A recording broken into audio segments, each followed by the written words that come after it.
Act 2, Scene 3 of Raisin in the Sun opens on Saturday, moving day, 1 week later. A happy, singing Ruth Younger is finishing up the packing. She and Benita talk excitedly about the new house. Ruth says she and Walter went to the movies for the first time in years, and they held hands on the walk home. Walter comes in with a package, and he and Ruth dance.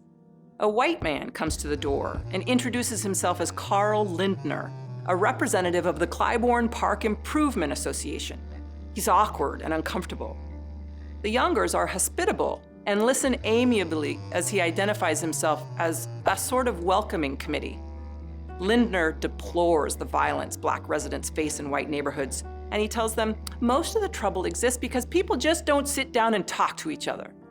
But it soon becomes clear that Lindner represents resolute segregationists, and the association wants to buy back the house for more than Mama paid for it. Walter asks him to leave, and Lindner says, "You just can't force people to change their hearts, son."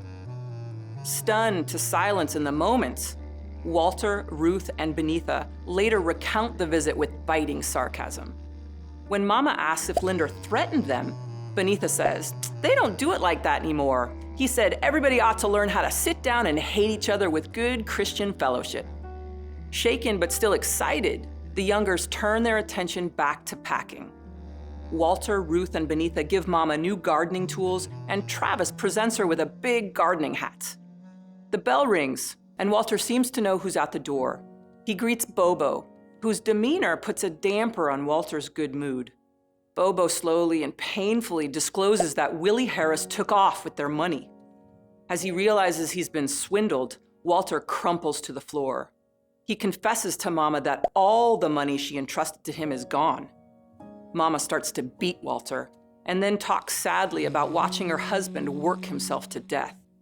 The scene and act end with Mama praying to God for strength. The end of Act 2 starts full of hope, with Walter confidently playing head of the family. But it ends with loss and despair, raising questions about what's to come in the play's final act.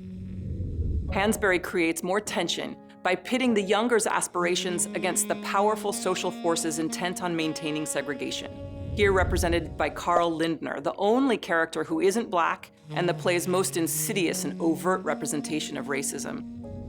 Lindner tries awkwardly not to be what he considers racist. He isn't setting off any bombs, but he clearly believes in maintaining separate and unequal racial worlds. Benita quickly picks up on Lindner's true agenda.